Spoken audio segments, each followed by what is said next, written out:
Hi, my name is Maxine, and in this video I'm going to be showing you how you can put 13 granny squares together to make a super cute tote bag. Let's go! To preface this video, I am a relatively beginner crocheter, and a tote bag has been on my list of things to make for quite a long time, so I'm really excited to work on this today. I do want to say before we begin, thank you so much for being here, whether you're here because you actually want to make a crochet tote bag or if you're just here for the vibes.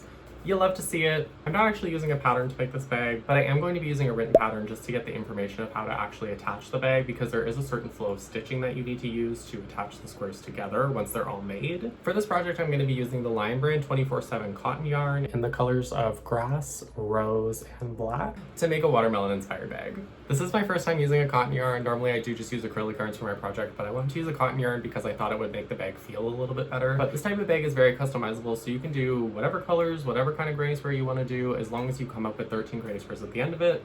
You're going to have a tote bag. My process to make this bag is going to look something like this. First, I'm going to be making 13 granny squares. Then I'm going to be joining all of the granny squares together. Once all of the squares are joined together, I'm going to be crocheting a border around the top of the bag, which will be used to join the straps. Finally, once I get to making the straps, I'm going to be using some black twill tape to add some extra structure to the straps so that they don't stretch out over time as I use the bag. If you are planning on making this bag along with this video, this is going to assume that you know how to chain, single crochet, and double crochet. If you know how to do all those things, you're ready to make this bag. I'm just going to be making very basic granny squares to make this bag because this is my first bag and I really don't want to overcomplicate it. To start making this granny square, I'm going to chain 6 and then slip stitch my last stitch into the first stitch. From there, I'm going to create 8 double crochets to make the center of the granny square. To start off, I'm going to double crochet directly into the middle. I'm going to do another double crochet, and then I'm going to chain 2 to make the first corner.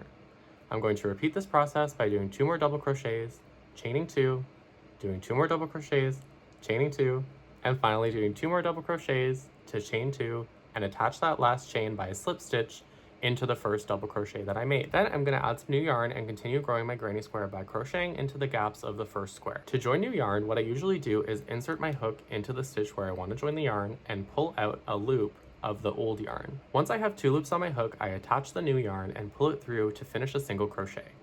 I pull on the loose end of the previous yarn to tighten up that stitch so that my new stitch has some foundation. I'm going to hold the new yarn tight, and then I'm going to continue working on my granny square by double crocheting into the first gap that I see and repeating the process that I did for the center of the granny square. This is basically just going to go on and on until I have 4 layers of double crochets with chains to make corners. If you'd like a more in-depth tutorial on how to make a granny square, you can click the link on the video or in the video description and then come back to this video when you're ready. After I made my original 13 granny squares, I decided that they were a little bit too small. I added an extra layer of color to all of the granny squares to increase the size of the squares and thus increase the size of the bag. These are the 2 different granny squares that I ended up with. I have 6 of one and 7 of the other to make 13 granny squares in total. Now that I'm happy with the size of the bag, I can move forward to attaching all of the squares together.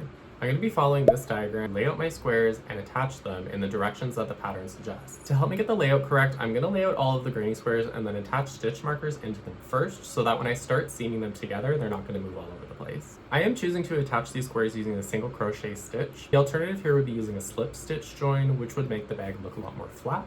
However, I am going to go with a single crochet stitch because I think it's going to look cuter. I'm not going to lie to y'all, this is probably the hardest part of the entire project, mostly because it takes the most time. I find that I really have to monitor my tension as I do this, because if I do seam the granny squares together too tight, they're going to end up being very lumpy. It also is a really difficult part of the project because you have to continually turn the layout of the squares around, and it also can be very cumbersome to seam 4 corners of different squares together. So if you are doing this along with this video, just take your time, take it one stitch at a time.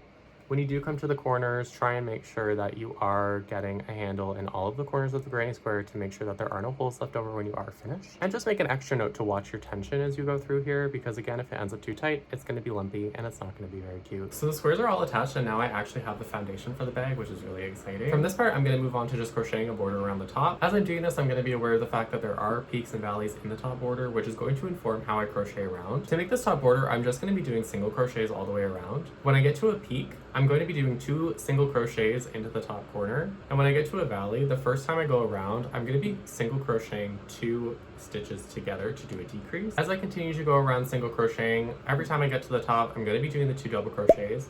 However, when I get back down to the valleys, I'm actually just going to be skipping over the bottom stitch. In all honesty, I'm not really sure why I'm supposed to do that. It just kind of says that in other videos that I've watched on how to make these bags. So I'm not asking questions, I'm just doing it. To continue with the vibes of the bag while I'm making this border, I'm going to be alternating colors from black, pink, and green all the way up. I'm basically just going to keep single crocheting until the border is the size that I would like it to be. I can't really say what that's going to be at this point, but I'm just going with the flow. The top border is all finished, and I did end up doing 8 rows of single crochet. I started off by doing 2 foundation rows of black and then building green, pink, black, green, pink, black as I went up. Now that I'm happy with the top border, the next step is going to be to start making the straps. And this is, very excitingly, the last final kind of step of the project. So I have this black twill tape here, and I'm basically just going to be going 2 rows down on the top border, and using a tapestry needle, I'm going to weave the twill tape into the tapestry needle and pull it through 2 stitches and tie it off in a knot. I'm doing this a couple rows down so that the twill tape will be secure in the single crochets that I created for the border, but we're also going to continue to reinforce that twill tape by crocheting around it and building it into the border with more single crochets. Once I insert the twill tape, I'm just going to be doing some checks in a mirror to see where I want this bag to rest on my body. I've decided here that it's going to be a shoulder bag just because I generally prefer it. However, if you wanted to make a crossbody bag, you would just have to allow some more twill tape so that you can actually get it over your body. Now that I've decided on the length of the straps, it's actually time to start crocheting them. I decided to bind off at the border just so I had less working yarn to deal with, and I just weaved in the ends as if I was done the project. I'm going to start on the outside of the bag. As I get to the twill tape, I'm going to insert my hook under the knot and do a double crochet around that twill tape to reinforce it onto the bag. The twill tape can be complicated to hold in my hand while also tensioning the yarn, so really I'm just going to take my time going up and down the strap. I'm going to start crocheting around the strap by doing double crochets, and I'm basically just going to do enough double crochets to entirely cover the strap with fabric. Once I get to the other side, I'm going to continue single crocheting around my border to get to the other strap. Now that I have both straps completely covered in black yarn, I'm going to go back around and use some pink yarn to create a nice border on the outside. To do this, I'm just going to be single crocheting into the top loops of all of those double crochets that I made for the straps and the single crochets that I made for the rest of the border. Okay, so now the straps are halfway done, we can go to the inside of the strap loop and crochet again using a similar method that we did for the outside straps. I'm going to bind off these outside straps, and then I'm going to insert new yarn into the inside of the loop. Instead of doing double crochets like I did on the outside, I'm just going to do single crochets on the inside because I feel like the double crochets filled up a lot of space. When I'm doing these single crochets on the inside of the strap, I'm just going to be finding the gaps in the double crochets as I go along and insert my hook into the other side of the twill tape, so that way there's yarn wrapping around the twill tape in both directions. I'm essentially mirror imaging the inside of the strap to the outside of the strap. Just like I did the pink yarn on the outside of the strap, I'm going to be inserting the green yarn for the inside of the strap just to continue those watermelon vibes. Okay, I'm not gonna lie, I hate how this strap looks. I think it's so ugly. I did a little bit too many double crochets on the outside, so essentially what I'm gonna do is just frog back, and I'm gonna redo this strap. Yay. Essentially, to redo the strap, I'm just going to be pulling all of the yarn out of it that I used on the outside of the border.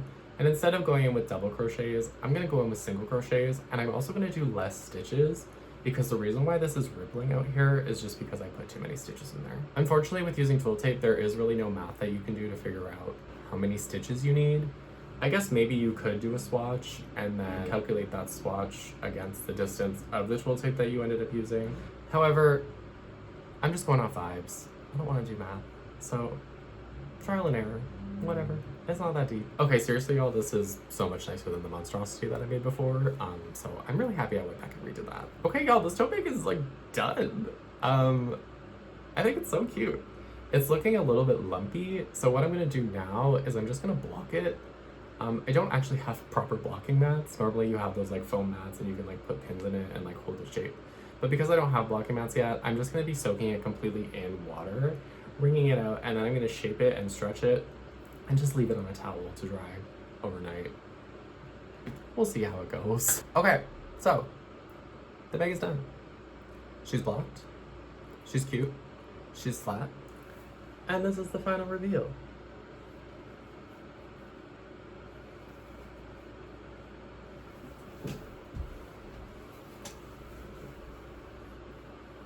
I will say, after blocking this bag, the yarn actually flattened out quite a lot, which is nice because the bag was looking really lumpy before and kind of like squished together. I was worried that my tension was a little bit too much when I was seaming the bags together, but it seems like it blocked out just fine. Overall, I'm really happy with the texture of this bag. I think the Lion Brand cotton yarn is a really cheap and easy option to work with. I didn't have any issues with the yarn splitting or knotting or anything like that. It was really simple and really easy. And I think the feel and texture of it makes a really nice project. I'm actually really excited to use this yarn for maybe some t-shirts or maybe a sweater. or maybe even like a cardigan or something in the future. Maybe even like a pouch, or maybe instead of doing this kind of like circular shaped tote bag, maybe I'll make like a square tote bag with it or something. Because I do actually have a little bit left over. I only used about a skein of each, and I honestly thought the black was going to be the biggest issue with this project, so I did buy an extra skein of black yarn, but I didn't really end up using it. I only used it towards the end because I ended up frogging the strap, so if you do want a little bit of wiggle room, I definitely recommend getting an extra skein. But if you are making this tote bag, you only need one skein of each color, and that should be more than enough for you. And that's all I have for you today. Thank you so much for your attention in watching this video. If you did make it to the end, I would appreciate if you subscribe to my channel and give this video a thumbs up. I am a new creator, and I am looking forward to putting out more videos in the future. Let me know in the comments what you're working on, or if you did make this bag or have made this bag in the past, and any tips and tricks you might have for me making this bag so that I can make it a little nicer in the future. If you do stick around and subscribe to my channel, I am planning on posting videos of maybe playing games, doing some more yarn projects, just chitting and chatting about life. So if any of that sounds good to you, hit me up. I'd appreciate it. Take care.